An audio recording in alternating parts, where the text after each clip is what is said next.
This video is brought to you by Astepro. More on them after the reaction, peeps. Citizens of the Reject Nation, rejoined today by Coy Jandreau, or as we call him in these neck of the woods, Coy. What's going on, buddy? Living the dream. He's back in LA, but he can't be in this room right now, but he's powering through to be here with us for Xmen 97, Episode 6. It's Life Death Part 2, according to the title, and we know how excited Coy is about this one. You know, I love Life Death, but I didn't expect it to be so topical. I'll ask how are you feeling, Coy? You know, I had to take a number of naps today. I'm a Coy, little Coy, delirious. You should be looking at the camera, Coy. Am I? Oh, that camera. Yeah. I took a number of naps today. I am very aware of my fogginess, so I've made some mistakes about Shiar, about certain characters. Forgive me for my nerd card today, Internet, okay? The Tri-Sentinel may appear. It might not be real. We'll find out together. Yeah, for sure. But I appreciate you being here, guys. Guys, I also want to give you a heads up. R has a new X-Men-inspired shirt in development. It'll be launching next week, so keep a lookout for that. And also, hey, you know what to do. Slash that like button. Be sure to subscribe. Click that notification bell. Get notified when our reaction for 7 is up. Maybe Coy will be negative by then, and he can be right next to me, and then we don't have to do this style anymore. Either way, we're going to make it awesome. Thanks to Prepper for helping us look awesome in this process. And full-length reaction watch-along where you sync up with your own copy of Xmen 97. That is, of course, available for our super sexy rejects over at our Patreon page. Over there, you get the full-length reaction watch-along where you sync up with your own copy. And, of course, John and I cover several things exclusively with highlights and watch-alongs included. Thank you to all who have joined us. Coy, my friend, my sick, poor friend, are you ready? Let us, ironically, Life Death 2 for COVID, take 2. All right, buddy, let's do it.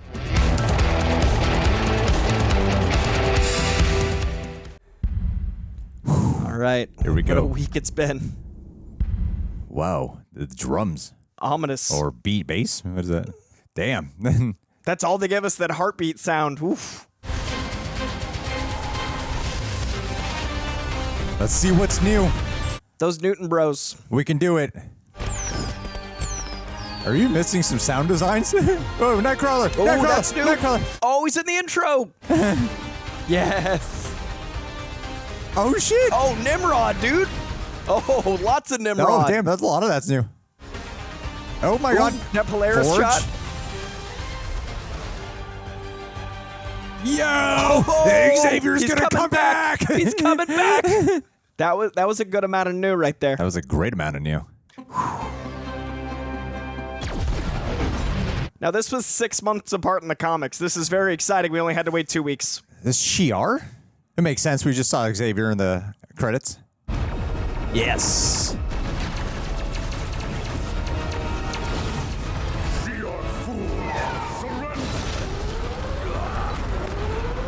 Oh my God. Surrender. Deathbird. No. The Shiar and the Kree, man. Stand free. Ronan! Thwart the will of the Supreme Intelligence. Oh, I wonder if they're going to bring in the Supreme Intelligence. That's an interesting idea. Oh my God. Victory for the Imperial Guard. Okay, we got Gladiator here.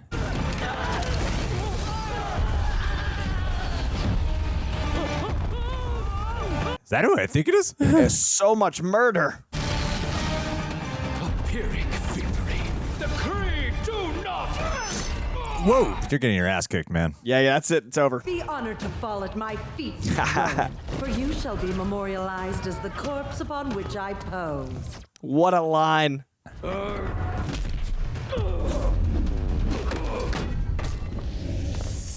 Thank you, Gladiator. Ronan's always a bitch. Yep, every universe. It's a multiversal constant. Looking for the Supreme Intelligence. I'm wondering if that's going to tie into some Sentinel stuff. A million pardons, Your Highness.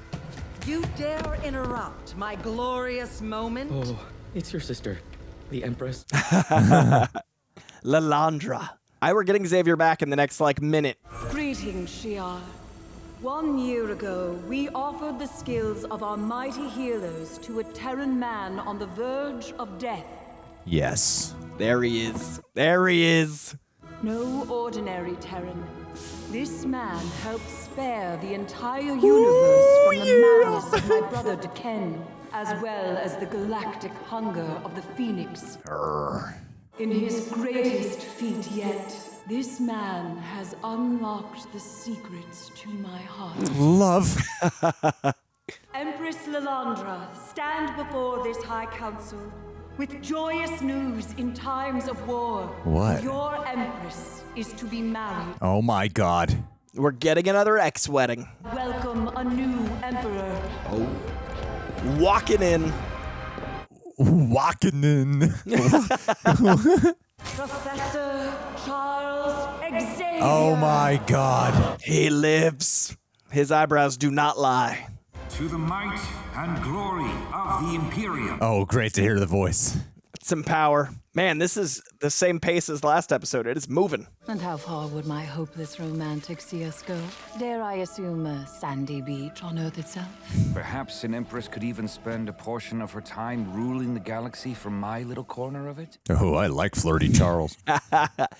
Got some legs, got some confidence. You wish to return to your children, don't you? Merely visit. See their faces. Yet families often mimic black holes. She saved your life, man. The X-Men are soap This opera is especially characters. true with your students. Didn't your brother nearly destroy the universe with the Mcron crystal? That was a good arc. Exposition, remember that? Invite them to the wedding, unless you fear they'll think you've abandoned them. I mean, you've started a whole new life. For years. You've been a while. And I need you. Once we crush the Kree, an educator such as you can teach them our ways. Ah, nice. Is that love? Play the role of the peacemaker. By first crushing the Kree. And then rebuild them your way. Will you at least consider Earth? I will. Oh, he's so desperate. The virtue of a teacher lies in showing their students how to walk on their On own. their own. That's a real leader. But only if he is sure there are no more lessons he can teach them. Real leaders develop other leaders, like cheating Scott. All of that tying into the metaphor for him not being able to walk himself is... Why bother? He's a liar. He was trying to help me. A tawdry romance of guilt and shame. How many have suffered his gifts? Oh, I think I'm going to love this. You will not break me. But I can fix you. Forge made his bed. Let him die in it. Ooh. All lives deserve saving, even his. All lives. You go for help, but there is no pill for my poison. Oh, what a line. You're not an X-Man anymore. Where did that get you? Kissing What the a hand that spiritual beats journey you? she is on. Oh my God. Damn! Cold. Oh, damn. That's right into a coffin. I know. The claustrophobia, Storm's panic. Claustrophobia is one of her biggest fears. It's a nightmare. So tired. Is that why you fear your power? Sorcerer? Jesus. Whoa. Let me out! Look at your family. Who you follow. Oh my God, the demonic versions. Forge didn't rob your gifts. You had already renounced them. Eesh. Turned your back on these paths long ago. Lord of Chaos, There we go. Ooh, a little strange magic. Weaver of Lies. Yeah, oh, wow. The It Book is. of Ashanti? Depart to the desert, demon. By the Crimson Bands of Sidorak. Oh my God. That can't just be the end of that, can it? I mean, metaphorically. Mom practiced desert magic. Some of it sunk in, despite my best efforts. Careful. Oh God. Its bite is magical. Perhaps your mother's book holds an answer. She wrote about a cacti, the midnight chala. Grows in nearby caves. Doesn't need sunlight. You'll have to really journey into the darkness. Tell me where to go. If this nastiness gets worse while you're gone, I don't want to be alone. Then we ride together, my love. They have really fallen for each other. That time in the desert really changes things. The Empress, Lilandra Niramani, and her royal consort. Your man speaks as if I am your pet. I mean, you're kind of a... Not an entirely displeasing thought. Not entirely displeasing thought. Damn. I can see Stewart or McAvoy saying that, and that is why it's perfect. Interesting. She saved his life, and now he's kind of a servant to her. Mm-hmm. But that'd be nice to not be leading. War with the Kree, and how it's divided even we Shiar, is a royal wedding. Gladiator and his guard fill my ears with news of coming victory. Yes, but... Can't the wedding hold off? Your consort was born on the wrong side of the stars. He is Terran. Heed my throne. A throne that is bound to more than the whims of your heart. Got some xenophobia going on. I love how much more weight Terran has after Guardians. Your Empress and I decide alliances, as well as which world we call home. Chandalar is home. I nearly meant... Spoke the quiet part out loud. Xavier would see his Milky Way ghetto. You are twisting my words. High Council, for the sake of the Empire, I must invoke the right of Mdasha. Goddamn, Deathbird. Always causing so many problems. The right requires... A non-Shiar pass a test of loyalty in order to wed a royal. I finished that volume my second day here, Deathbird. I'm intelligent. I read books. To ensure we are protected from your Terran ties, you must renounce Earth and erase all memory of your life. Oh, what a bunch of bullshit. His mind will not be easily scrubbed. We Shiar bow to a ruler of equal psychic power. Xavier must purge all memories of Earth, and you must be the one to do it. But that's not who she fell in love with. Yeah, that's so much of his gotta identity. Be a brand new person that's kind of mentally unwell. That's awful. He gets saved here now. He's treated like a new experiment. It's like he's treated like a mutant here. Yeah, that's a great point. But the union of Shara and Kithri is at the core of our principles, to bind various cultures into one for the sake of galactic peace. Yeah. How Rudyard Kipling of you. I do not know this Kipling. What is united if one half must be erased for the sake of the whole? Idealism is also a sign of insanity. That's a beautiful way to sum up Charles. Old and very dear friend on Earth who would agree with you. Yeah, it's Mary Magneto's conversations right here. His name is Magnus, and I wish to remember him. You've made your decision then. That's beautiful. Forgive me. I do so love to think. Do you love me? I love you, but 99% of my life I also want to have. Even you know Deathbird's challenge goes too far. That's cruel. You fought tirelessly to be tolerated and were nearly killed for it. Why remember? Why not let go? Because those memories are what made Charles who he is. Yeah, that's like what makes a person. Imagine the chaos that my sister would unleash across the galaxy as ruler. It would rival that of my mad brother. I know, you got terrible siblings. Yeah, everyone's just got some family issues. Charles got a type. Me a home, a new future. Legs. You gave me walking. Your devotion is beyond measure. Perhaps it is time to show you mine. Charlie Feldman, great writing in this episode. Interesting, we got two love stories mirroring each other right now. And the last one had two divorces mirroring. Charles is being asked to give up, and Storm is trying to regain. The thruples had to end, and now the singles gotta start. I'm so sorry, Aurora, for deceiving you. The demon was not your doing. A big evil owl that feeds on anger and self-loathing? Call me chum in the water. Then I am chum too. In a way, your machine failing is a blessing. I am better this way. At least she's self-accepting right now. Part of the journey. The cactus grows in darkness. Where? That's why I came. I know how you feel about tight spaces. Ooh. Oh, no. That was so well shot. It, like, wrapping around darkness. This is paced really well. There's so much happening, but it feels right. Do you stand in our circle to complete the rite of Mdasha? I do. Do you renounce all memories of Earth? I do. They went from E for Extinction to dense Claremont space opera. Xavier, do you renounce your Xmen? No, don't do it. He hesitates. What you ask of him is no small burden. He seeks to ally us with Earth. My God, you are dramatic. How can we entrust our mighty empire to a ruler descendant of simians? Have our blood mixed with his inferior freak fluids? Ooh. Oh my God. Inferior freak fluids. My sister, like my brother Deken, has gone mad. Oh, damn. Way to flip this. That was her plan the whole time. Gladiator, arrest this treacherous vulture. Uh-oh. Where do you ally yourself, Gladiator? Oh, no. Okay. Yes, she's loyal. Awesome. Awesome. By Shara! Oh, no. Civil War. Yeah. And they were just talking about a civil war on Earth.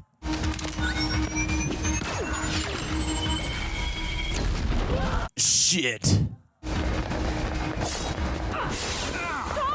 Damn. Ha! That was awesome. Not this way. I have forgotten my greatest gift. Come on. Hear me. Yes. Class is now in session. Yeah. Teach him, Charles. Class is now in session. My man. The Shiar and Death. Yes. What a G. I have used my vast psychic abilities to draw us into the astral plane. Neat. It is time for today's lesson. Amazing. That was an excellent transition, too. She loves him more than she fears dark, tight spaces. But this is good. Like, Aurora's finding her true inner strength without her powers. Yeah, and it has already accepted who she is without them. Had to save him, be above it. Now look at you. Forge destroyed you. No, the adversary is from within you. Beg to be saved. Submit, and I will save you and let you live your impending daydream. Heavens. Man, that bird. I know, goddamn bird. No. Uh-oh, here we go. Human, not a daydream. Ooh, a little rebirth. Ooh, we hear the rumbling. The Executioner's neutralizer was not the only weapon tamping down my gifts. Come on, rise. And I believed it. Be warned. That music's amazing, Newton Bros. Leave the lie. Deny your power. No. Or humanity will thunder down upon you and your kind. She'll bring the thunder down on you. You all are an echo of who I am. Yes. She must first conquer the storm within her. It's so cool. Thunder. Yeah. I am Lightning!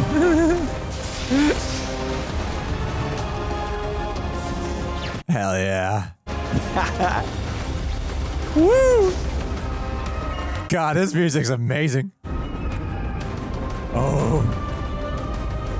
Oh, I just got nipple chills. Oh, look at the reborn Storm. Storm, homie. Yes, oh my God.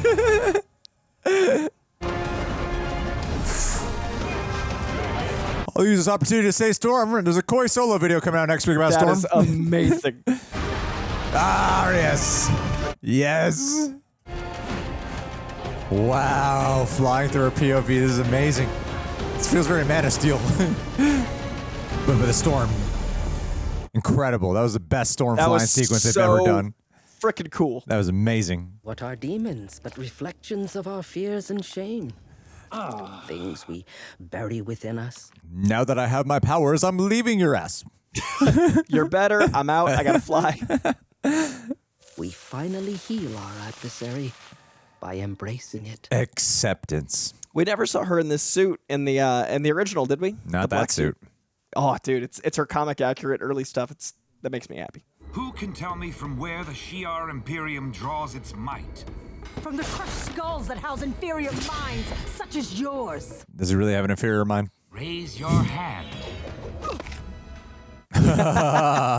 Knowledge. Power of your empire is in truth a harvest of stolen worlds. Younger cultures would now be empires rivaling your own.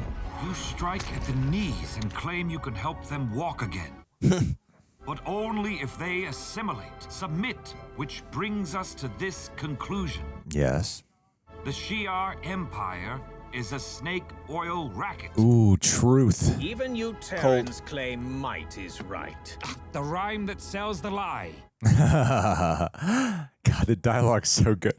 Pillage worth. Who made up these silly rules? We did, beloved. Playing make-believe. Yeah. Your idealism would confuse our people. They might even call it nonsense. Can't change our philosophies. Coexistence is messy. Thus my love for education, for my X-Men. Deathbird's just like so bored. I love that Charles Xavier is like the hero of this whole concept and arc. And all of us, very young, Looks like the Watcher born of behind him. ancient stardust, and all children of the atom. Children of the Atom. God made us. Heavens, no! Ooh. Whoa. What? He lost control of something. He can sense his death?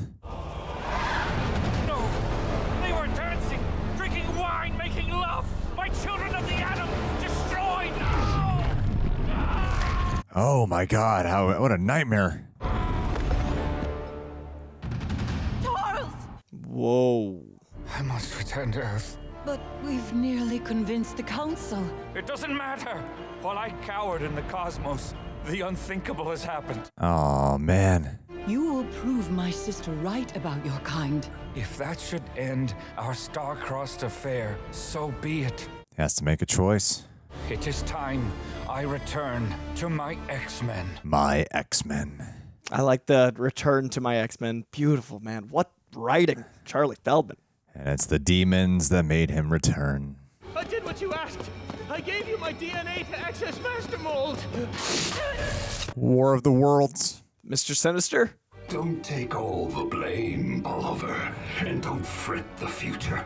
Why, Genosha was merely the beginning of a prologue, now past. Ooh. Nothing to fear, so long as you place your faith in Sinister. Yes. Sweet. How does the show keep doing this?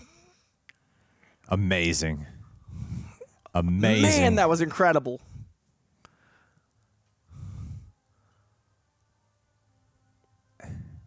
Wow.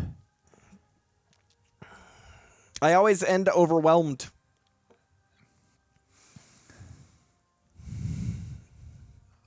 Where is this gonna go? I really like how in the main animated series, Apocalypse was he was the primary villain, and then Sinister, I would say, was secondary. And now Sinister has been rising as to be the main villain here. Yeah, but damn, man. All right, let's talk about it, Koyson. Shout out to Astepro for sponsoring us. So some fun facts about me. I've been seeing an ENT the past couple of months. Got a CT scan done for my allergies, and right now I'm trying to find time to get deviated septum surgery. So like many of you, I am someone who's tried pretty much every nasal spray you can think of because I have difficulty breathing through my nose, which leads to day-to-day and sleeping problems on a consistent basis. So before agreeing to this, I wanted to try them out myself because this is a serious thing I deal with. They provided me with free samples. This is my second bottle. This is without a doubt the best nasal spray I have ever used. That's not some talking point. That's my very own personal testimony. Genuinely, for me, it's fantastic and lives up to how it's advertised. It's the fastest 24-hour over-the-counter solution available. It gets to work in just 30 minutes while other sprays take hours to kick in. It's also the only one out there that's steroid-free for 24-hour relief. Astepro has seriously changed the game for me, offering full prescription strength relief from nasal congestion, runny nose, and sneezing. The difference this makes is phenomenal. It's kind of insane how this relief through my breathing and nostrils just kicks in and I'm back in action really fast. So if you're like me, battling with nasal allergies and looking for relief, get fast-acting nasal allergy or symptom relief with Astepro. Go to asteproallergy.com for a discount so you can Astepro and go. It's faster with Astepro, bro. I saw that commercial. Astepro, it's faster, bro. That's ASTEPRO allergy.com. Remember, use as directed for relief of nasal congestion, runny nose, sneezing, and itchy nose due to allergies. Thank you again, Astepro, sincerely. All right, another solid episode of X-Men where a woman gets transformed and gets a new hairdo. That's usually what you got to do, right? when a woman goes through an emotional arc. Yeah, that's one of my favorite tropes. I didn't even think about it till right now. When the transformation happens, then the hair changes and everything. I love it. You look great, though. Real life, that's true. Sometimes a breakup leads to a haircut. I've been through it. I know a lot of women do it. It's great. I'll usually shave my head entirely. That's what my a way. Metamorphosis. Yeah, you're a phoenix from the ashes, Greg. It makes sense. In this case, there is a phoenix. It makes sense. Coy, there's so many things that happen in this episode. What is the first thing that you want to talk about? You take the lead on here. I'm so impressed at the dichotomy between space and its infinite void and the vast openness of the desert, both feeling like they fit together. Like there's always this interesting, we use Star Wars and desert, and we have like these vast tundras. And it was really cool in an animated series to see that land, because I felt like it was really emotionally transiting.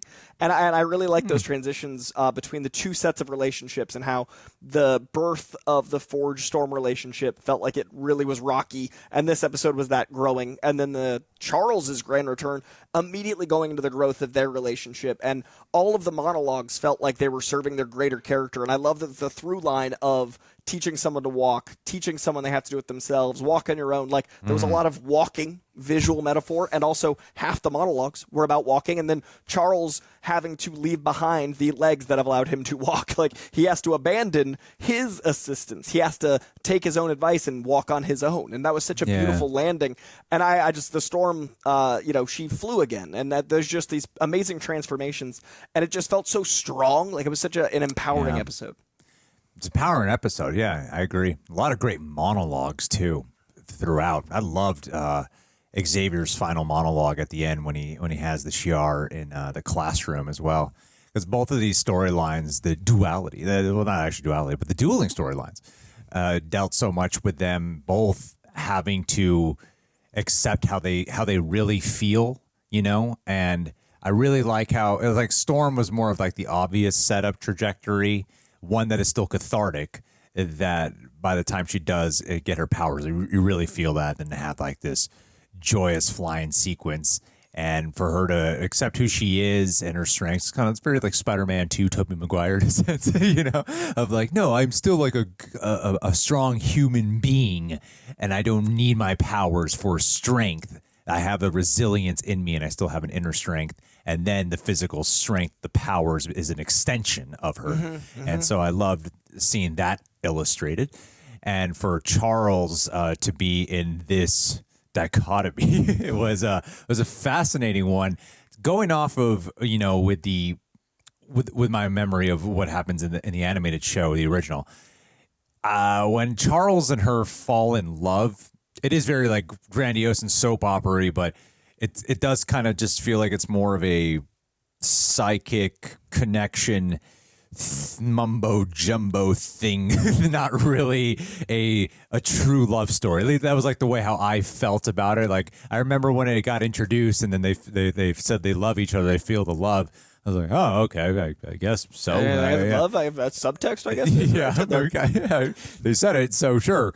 And I thought what this episode did really well was demonstrate their love, and where I could feel how much of a conflict it was for Charles, of which way do I choose? Do I sacrifice because that's what it was really boiling down to, right? Yeah. Is not just, do I go return to my X-Men, or do I rule here with this Shiar and fight the Kree and whatever? It was really, do I give up the love of my life, or do I go back to my X-Men? And before, if it was just the animated, the original, I honestly would have been like, just go back to your X-Men. But no, you love them. Yeah, like this love doesn't feel. I don't really feel this love. But I actually thought they didn't.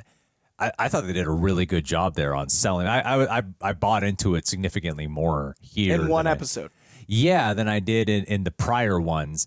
And then, like there is also the aid of passage of time from graduation day to where we are now.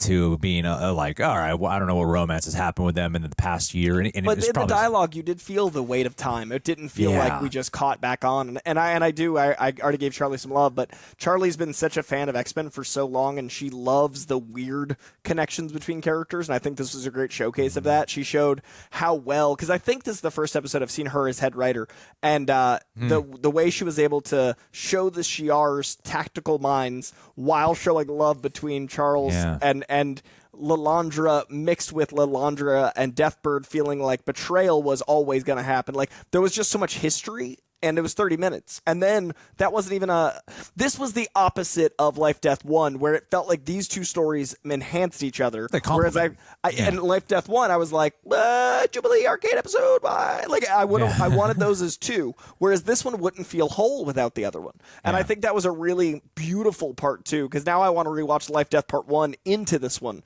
And that's what I wanted out of it. I immediately reread Life, Death Part 1, the comic, which had come out 6 months before Part 2. This has that same, like, so this stuck the landing in a way that now I'm like, okay, every episode keeps building and building and building, because the last episode was so relentless. I was so worried this one would be like, all right, back to the cowpokes, and it wasn't. We went to space, we brought Charles back, the storm moment delivered. This was such an impressive feat. It really was. It really was. And I love how it both storylines end with, because they're having this trajectory of struggle, and then they get to this place of acceptance and strength and self-empowerment on their choices.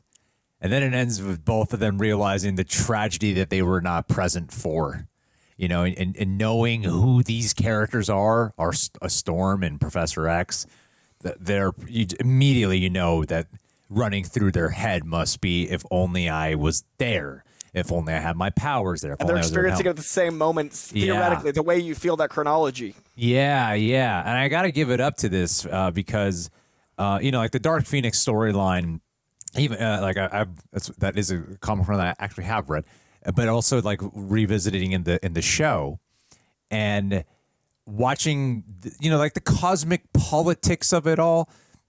For some reason, I'm not really that drawn to it sometimes when it comes to the medium of television, or even sometimes even in movies. It depends on it. But I remember specifically with the X-Men animated series, I'm like, yeah, I like it, but I don't. It's not particularly my flavor, the way how it's being adapted. Whereas here, I actually found myself really buying into the stakes because I think they did a great job at intertwining the immediacy of making it feel really personal. I know I'll get pushback for that with like, what are you talking about? They have like Jean Grey and the Phoenix storyline and all that. But I'm like, yeah. How you felt though? Yeah. That is just my feelings on the matter, and and maybe because I'm not. Whereas, like the Phoenix storyline, there's also a sense of familiarity because I was aware of. They've only done it twice in live action in 12 years. There's also the live action storylines, but they're not the most accurate. But here I was like, I don't know what's going to happen. This is really unexpected to me. Like I have no idea where this is going to go. I mean, obviously Charles has to eventually return, but it's the manner and how they decide to go back to it, which I thought brought a lot of strength because so much is like falling apart, and like Charles is in such contemplation throughout this episode of, are they really fine without me? I know that they have to learn to walk on their own, obviously, but are they really fine? And as we saw in the last episode, they're not, like even when it comes to like leaving Scott as a leader, like that's really in shambles right now. And right now he's very Cyclops' righty. He's about to get real messy, and I think it's deserved. Like they've set him up to break, and I think it's going to be interesting to see Charles come back and maybe not have his precious student be who he left, and will he feel that guilt of like, I left them to walk on their own too soon? And I really love that Charles got the return to my X-Men line and Scott got the to me my X-Men line. I loved the play on that because it's usually Charles saying to me my X-Men, and it's him returning to his X-Men, and that was just a fun little play with it because it's not his right now. Like he's got to go back and rebuild. I really did love the poetry of this episode. I love the themes. I really love Storm's monologue at the end. Yeah, me talking too. about like the demons being reflections of our fear and shame because. Did you catch that the bird's voice, I think, was hers?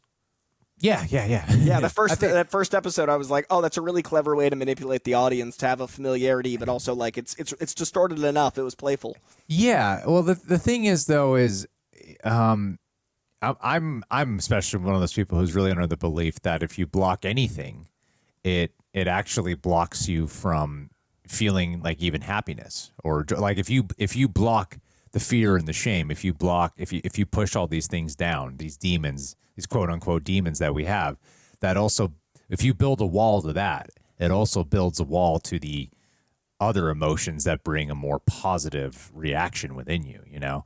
And so I really like talking about like the poison in the hearts of how these things, like they are insidious. They build up in you. They're like, it germinates. And so throughout the years of everything Storm's dealt with, like I really thought that was actually quite powerful. So much of what they talked about. That was a true. I thought they really earned the embrace of that. It's like, and on his side, Forge the poison being like the lack of forgiveness, and then her forgiving him, like dissolving it. Like obviously the cactus was the visual metaphor, but that being a rot of him feeling responsible for her, and then it sustaining when she said like, you know, she forgives him, and then him curing it when she's like, I love you. Like that was such a beautiful visual for that metaphor, the poison. A couple of little random tidbit notes. I find it really interesting how, you know, so much of the, I think the visual of X-Men animated is Wolverine. He's barely in the show. You know? I think they should teach a class on the bravery of Marvel going, hey, who's our most bankable guy? Remember, he's not the leader. And then I think that's cool because I often don't think about it. Just for some reason popped into my noggin right now. Yeah, he wasn't in this episode at all. And what a gift. It would have been Wolverine as the Gambit skull 100 times out of 100. Oh, yeah. If it was any other, like Marvel coming out and being like, yo, Gambit earned that. Like, that's amazing. Yeah. And the other part, my one little criticism when it comes to this life-death storyline, I don't really buy into the romance between Forge and Storm. Quick. It's really, I don't really buy it. I get so back and forth. That's one thing with the world of animated series of X-Men as a whole, is sometimes the romance storylines just sometimes I really buy into it and sometimes I really don't. And to me, this was a part that I did feel was rushed, and I thought like the weight of some of their exchanges would have been more felt. Like I think in Isolation and a lot of the themes that we were pointing out obviously still hold weight and are still strong. I just think the impact of it would have been even a little stronger if I bought into the actual love of them, other than being told like, yeah, they're in love. Okay. Look at them. See it? Yeah. Like Jean and Madeline and Scott feel more real. And Magneto and Rogue even feel more real than that. And I was like, there was such opportunity. So I agree with that. Yeah. But other than that, man, I thought it was another great episode. I'm really loving this show. You know, it's like there's a reason why we make it work and why Coy still puts forth his best effort in spite of Vegas, in spite of COVID. He will still be here.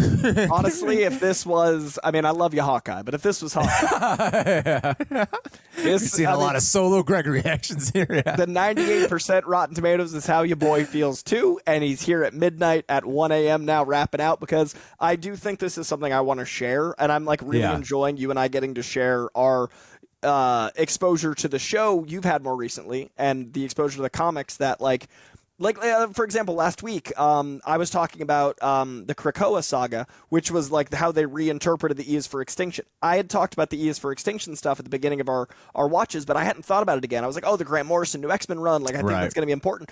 But the visuals reminded me so much of Krakoa last week that I completely forgot that the Wild Sentinel wasn't like part of Krakoa. The storyline I was talking about, the Tri-Sentinel isn't even part of that, but I was like, okay, it's got 3 heads. It must be the Tri-Sentinel. My brain was just enjoying all the visuals, and it was so nice to like then go back and reread E is for Extinction, which they adapted beautifully and mixed in Krakoa elements. And I really love that this show is allowing comic fans what Civil War did, which is an important, iconic story, but remixed. Like, it doesn't feel like they're just animating one thing. So I think it's really been a cool treat for comic fans to feel like they did with X-Men 92, where it's like, oh, we're seeing that saga, but it's new-ish. And they're doing such a good job appeasing everyone that I haven't met anyone that I actually value the opinion of that doesn't like the show. Yeah, and if they don't, they're wrong. And that's it. It's simple. Black and white. 2% of these people don't need them. No, but it's usually there's like some just opinion people have. Like, it's not because they're bigots, some of them. But no, it's nice to hear this universal love, and it's been deserved.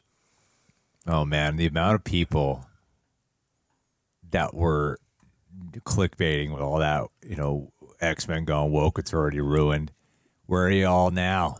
Yeah. You didn't take down those videos, but scroll far enough down. Oh, look at you monetizing your, this is great reviews. Yeah. Where it happened, guys? Where'd y'all go?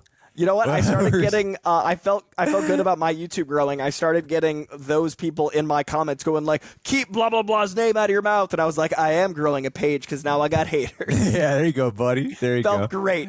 X-Men, go woke. I'm going to stay with you. Stay woke. You've been woke. Stay woke, X-Men. You've been woke since for like 62, so many decades.